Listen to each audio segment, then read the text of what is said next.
Here we go, coming out of the woods with the Khorne build. Here we go. Versus the Lizardmen. Look at Mazda Mundi. Oh my goodness. Okay, we're taking everything. I wanted to try all this stuff with the Blood Speaker. Here on the ladder. Woo! Oh, Khorne, come unto me. Soul Grinder of Khorne. We got Khorne Gores. Khorne Gores are just nuts. Mazda Mundi on his big honking thing. He's got all the spells. The healing, the banishments, the nets, all that. And I think my opponent was ready for the cannons. The big cannons. Salamander hunting packs and the ancient salamander. Nothing on the sides. If you're going to fast forward here, the Blood Speaker. I really like the Blood Speaker. Nice couple of abilities. Great uses. I want to try with the Soul Grinder. A nice terror-causing unit. Deal with a lot of the skink problems we might get.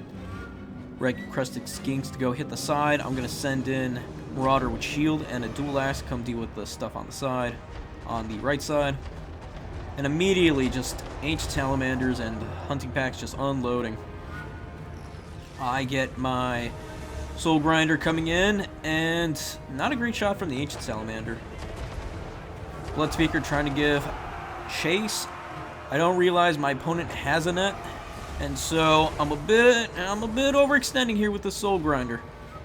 Honestly, it should be there to beat up poor Mazda Mundi. Already casting that net spell, which sucks. But as soon as I see him, I bring him in. 3 Furies to come deal with those boys. Those Ripperdactyl riders. And it looks like the javelins are doing work, but not enough. We get into the side. My poor terror-causing unit is getting crumped, but we have Khorne Gores to come beat up Lord Mazda Mundi. And here come the Furies to come beat up on those Ripperdactyl riders, specifically the RR ones, which honestly will be absolutely crumped by 180 models of Furies. Just one unit of Furies was probably enough. I brought 3, and because I really wanted to get rid of them. Bit overkill, probably, but we're trying to make it work. Speaking of making it work, we're trying to get the Soul Grinder the hell out of there. Marauders chasing off those salamander hunting packs. Lord Mazda Mundi just having the time of his life. The Furies finally get in to actually crump Ripperdactyls, and we will try. Oh, we also got into the javelins too, so it's all good here. The Blood Speaker providing that nice debuff to my opponent's stuff. -4 leadership, -5 melee attack. And then here come the rest of the Furies. 120 models chewing away at these skin cohorts. No problem there. Banishment. Not a great placement. The Khorne Gores are pretty spread out in a weird line here, trying to get in. And we're trying to get to Lord Mazda Mundi. Instead, we're going to come beat up this poor ancient salamander who's just having a rough time. Poor thing. We start doing a blood sacrifice on top of that Soul Grinder of Khorne, just to get that HP back up while we can. Took a little bit of a beating, but we can fix that with just a little bit of healing. Khorne healing, guys. We got it. We finally got it. We got Khorne healing. It's all been worth it. Just sacrifice a little bit of your blood. Alright, Marauder Horsemen of Khorne coming in. They're like Light Cav and Skirmish Cav all in one. Ready to beat that. Great banishment from my opponent. Poor Mazda Mundi. I mean, he got some of his Salamander Hunters back, but he absolutely kind of bridged the gap there a bit. Oh, there's all sorts of nonsense coming in here. What the hell? Lord Mazda Mundi. Bastard. 18 melee attack right now for Mazda Mundi, since he's tired and all that, and that Soul Grinder of Khorne is going to have a great time just beating the poor bastard up. Actually, that's why I think one of the abilities, I don't know the name of it right now, it's one of those abilities. It gives plus 40 melee attack, minus 24 melee defense, and the unit cannot die. And I would love to give that, I'd love giving that to like a single entity model, especially something like the Soul Grinder there against a low melee attack unit like Mazda Mundi. Get Mazda Mundi like 13 melee attack, great. Soul Grinder's probably going to take a few hits, not too much damage, but he's going to crump Mazda Mundi pretty quick. And these Furies, man, just absolutely picking up everything that my opponent just keeps throwing at him. Not good. Not good. And that Blood Speaker's unbreakable and vigor, fixing that vigor loss ability. just adding more just helps out. Especially now that we can see how tiredness affects units. It's fantastic. The fact that it affects armor is pretty weird. Honestly, I think that should be fixed. Armor really should not be affecting... I mean... No, armor should really not be affected by being tired. I don't understand that logic. I understand melee defense, speed, melee attack, leadership, even charge bonus, but... Yeah, armor? I don't know. Ancient Salamander's trying to pick a fight with the Bloodspeaker. That is, something he could actually win. I don't know why I didn't take that fight. I guess I want to lose my Lord here by throwing him in there, forgetting that Mazdamundi has a net. But we still have other units, we still have other ways. Nice Soul Grinders, again, it's shit rocked by these javelins. Man, these skinks with javelins actually hurt pretty hard. Nice banishment there, got a lot of Khorne Gores. Or those Marauders, it's hard to tell right now. Looks like, yeah, Khorne Gores and Marauders, good shit. I go charging into those red-crested skinks and probably pick those up, although you'll see why that's a bit of a mistake right now. Soul Grinder, not looking too great. Not looking too great. But, as my opponent seems to be, my opponent's initial build seemed to, oh, good comment. That was pretty gross. I should have been paying more attention. Yeah, my opponent built his build as a way to deal with the cannon, and here's Pilgrimage of Skulls. That's what I was talking about, making them unbreakable, increasing that vigor, trying to beat up whatever we can before we go. Good charge from Mazdamundi, but here comes the Skull Cannon, ready to fire. Bam! That thing is disgusting. Disgustingly good. I like it so much. I don't think it's nerfed or busted as people say. It's definitely good. Left on to its own devices can be nuts, but that could be any real problem. I don't think it needs to be nerfed or any way. I honestly think it's pretty good. And not only that, you really don't bring in the initial build. If you do, you're just setting yourself up to get shit on. Although it does force a lot of missile factions to think twice. And I hope they don't do to it what they did to Khorne, which... Khorne and Domination, man. Can't believe we got a free hero that absolutely is not worth him. Being 1300 just to get his collar just sucks ass, honestly. There's so many casters that are so cheap along with the rest of their army and make Khorne pretty much pointless. I'm going to keep harping on this because Khorne needs to go down about like 200 to 300 cost. There's no reason for him to be that expensive for how little he does. I mean, I guess they could be for most heroes. I mean, there's so many heroes around that range that do so much more.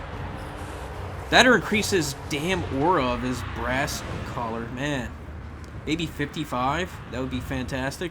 Because it's so easy to hide behind 15 models with a healer. And call it a day.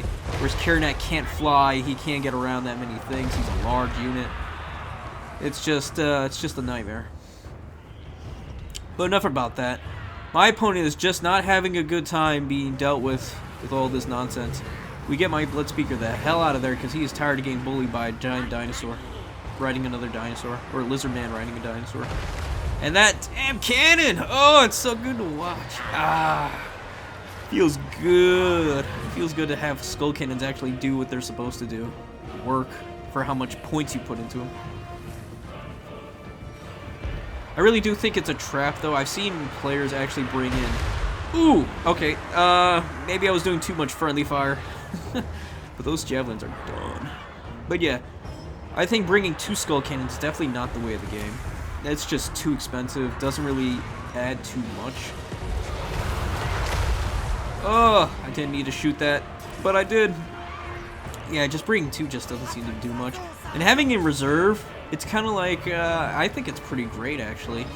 If anyone ever plays, like, tabletop or anything, being able to drop a unit, like, on the edge of a map where there's a unit that's not really doing anything, doesn't have cover, out in the open, and you have this unit that can just, bam, and then shoot immediately. And you can't really jump it with, like, Crowmen, Fears, or anything, because it will kick the shit out of them. And heal up. Actually, you're doing them a favor because you're going to give them more ammunition, which is fantastic. Look at these bloodletters. Oh, it feels so good to be Khorne. Oh, it feels so good. And unfortunately, though, Khorne's DLC wasn't that great. The only good units out of it were the Khorne and yeah, the ROR Skull Cannon. That's about it. Everything else is just overpriced. The Warmongers, Skull Reapers, or no, Blood Reapers, and yeah, there's so many Reapers. Yeah, everything's just too expensive. Their Gore Beasts are actually, I think they're actually bugged, honestly. I think one of those bugs is actually the reason they don't do well into any matchups, because they just don't hit what they're supposed to. Even in sustained combat, they suck ass. I think that might be the reason why they're not doing anything. Because I don't think they made an 1100 unit come in and do on average 300 damage, or gain 300 value. Fighting even like basic chaff. Like goblins don't even do that great. On the charge they do fine, but after that they're pretty much dog shit. And they have a high melee attack, so it's not like they should be doing that bad. Poor Mazdamundi. Bit off more than he could chew. Alright, as soon as that toad runs away, we will take care of the rest. And he's not too far. Skull Cannon ran out of ammunition, does one last shot into Mazda, forcing him to flee. Minotaurs are crumping those poor Croxagore, who really shouldn't have been fighting them in the first place. The only real way to deal with Minotaurs is just throw chaff at them, so as soon as you see chaff with Minotaurs, just run away. Deal with what you can and then run. We got Furies, we got the Skull Cannon doing its thing. We're going to clean this up pretty quick, and then we'll send the Minotaurs back to do it. Ripperdactyl's coming in on the side, trying to deal with my stoof. But don't worry, we always have an answer. Yeah, these skeets are done. Yeah, Furies are just nuts. I've been liking using triple Fury lately. Usually it's like, I've been kind of hesitant on 3, usually go 2, but with so many factions involved shooting against Khorne. Oh, here comes the sword! Bam! Not fantastic, but not bad. Almost cut the sources in half, took like 1/3 of their HP. Alright. We're on just Khorne getting crumped. I see that. I summon in the Khorngors. These guys will absolutely shit on. I think with their anti-large they get up to like 57 melee attack. Okay, 18. No, it's 53 melee attack, which is still pretty damn good. And they will crump those Ripperdactyl Riders. Speaking of crumping, we're pretty much done here. I think we're going to fast forward soon because there's really not much else to say. I've been owning 2 objective. I got enough saved up for 2 Marauder Horsemen to go grab the other side objective and start triple capping my opponent. And yeah, I'm up 3,000 value. There's like no stopping. I can keep intercepting anything he brings. Mazdamundi's gonna disappear soon. Yeah, GG's opponent. GG's. So yeah, what do we learn? I could micro better. I was thinking the Blood Brute Behemoth, the Brute, the big Khorne Brute. And instead I just opted for this Soul Grinder, which seems to do alright. It's a terror-causing unit. You can heal it. It almost paid for himself, even with the 1 heal. Probably could have got more heals off. Probably would have done better instead of losing it. Minotaur is fantastic as always. And same with this cannon of skulls. So yeah. DLC helped out, but we need some changes. We need those Warmongers and the RR Chosen to all get some cost reduction. For sure. So yeah. Well guys, I hope you enjoyed the video. If you did, please like, follow me here on YouTube. We're on the road to 2,000. Come see me on the stream when we have them. I know it's few and far between, but I want to get more. I want to see you guys. We can get some stuff going. Maybe even watch me play some tournaments eventually on those streams too. I'm going to start doing that, hopefully. We'll see what happens. Alright folks, with all that said, y'all have a good one. Peace, and goodbye for now.